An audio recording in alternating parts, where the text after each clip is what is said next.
আবু জাহেল ঘোষণা দিল, খবরদার, হজের মৌসুম, হাজী সাহেবরা গোটা বিশ্ব থেকে আসবে, আমার দলের কর্মীরা তোরা যেটা করবি সেটা হচ্ছে হাজীদের কাছে যে বলবি মক্কায় নতুন এক পাগল আসছে, নতুন এক জাদুকর আসছে, নাম মুহাম্মদ।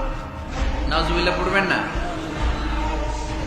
খবরদার হাজী সাহেবেরা, এই পাগলের কাছে যেও না।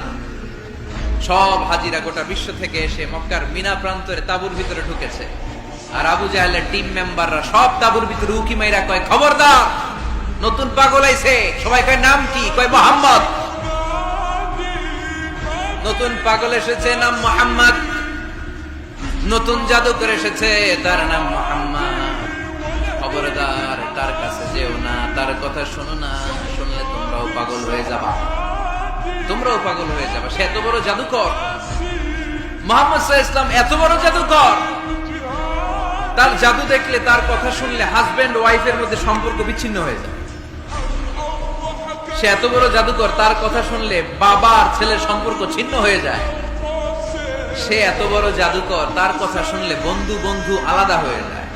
খবরদার হাজী সাহেবরা, তোমরা হজ করতে এসেছো, করো, জমজমের পানি খাও আর খেজুর নিয়ে যাবা বাড়িতে, কিন্তু মুহাম্মদ সাল্লাল্লাহু আলাইহি ওয়াসাল্লামের কাছে যাওয়া যাবে না।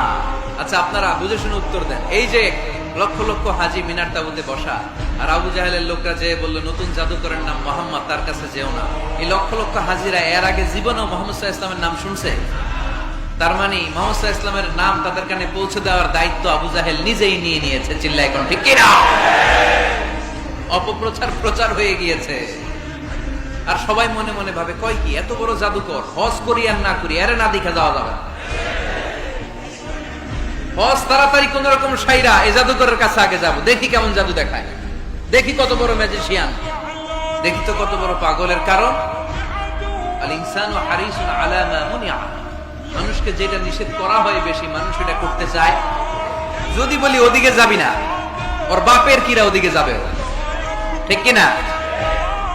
এটা আমাদের স্বভাব, আমাদের খাসলা, আমাদের বৈশিষ্ট্য। যেটা আমাদেরকে নিষেধ করা হয় বেশি, ওটা করতে মন চায়।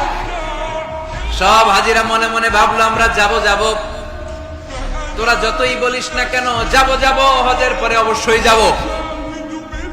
দেখা গেল হজের পরে বিশ্বনবী মুহাম্মদুর রাসূলুল্লাহ সাল্লাল্লাহু আলাইহি ওয়াসাল্লামের বাড়ির সামনে বিশাল বড় গ্যাদারিং শুরু হয়েছে।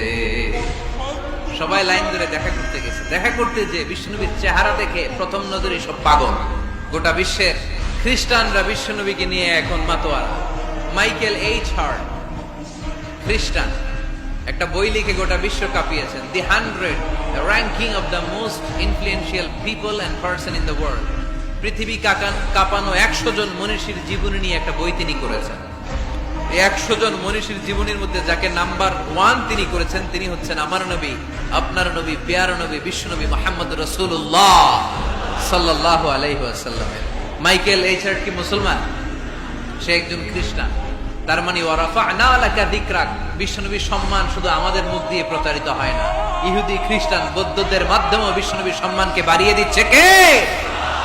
I have studied him, the wonderful man, in my opinion, far from being antichrist, and he must be called the savior of humanity. খ্রিস্টানরা বলছে, আমরা এই মুহাম্মাদের জীবনী গবেষণা করে পড়েছি, তাকে খ্রিস্টান বিরোধী বলা তো দূরের কথা, তাকে মানবতার ত্রাণকর্তা বলতে হবে। তিনি গোটা বিশ্বের জন্য সুপারম্যান হয়ে পৃথিবীতে এসেছে। As a father, as a teacher, as a lawgiver, as a lawmaker, Muhammad is the superman of the world.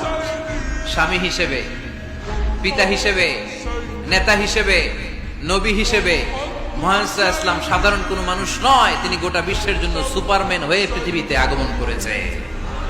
ওয়ারাফা'না লাকা যিকরাক, নবী দুশ্চিন্তা করবেন না, টেনশন করবেন না, আমি আপনার সম্মানকে বাড়িয়ে দেব। এই তিনটা নিয়ামতের বর্ণনা সূরা ইনশিরাহের ভিতরে বর্ণনা করলেন কে? এরপরে রব্বুল আলামিন বিশ্বনবীকে নিয়ামতের বর্ণনার ঘটনা শুনিয়ে বিশ্বনবীকে সান্ত্বনা বাণী শোনাচ্ছেন আর পড়ছেন, ফাইন্না মাআল উসরি ইউসরান, ইন্না মাআল উসরি ইউসরা।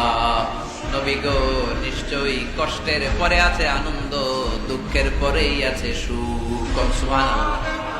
কষ্টের পরে আনন্দ। দুঃখের পরে the struggle isn't permanent in our life. দুঃখ কষ্ট এটা আমাদের জীবনে পার্মানেন্ট না, এটা সাময়িক।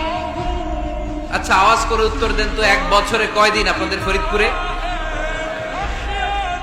কয়দিন?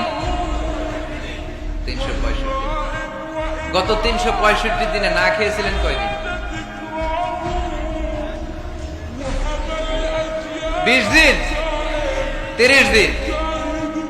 তার মানে অল্প কিছুদিন না খেয়েছিলাম, সারা বছরই খেয়েছিলাম, ঠিক কিনা? আচ্ছা, তো 365 দিনে অসুস্থ ছিলেন কয়দিন?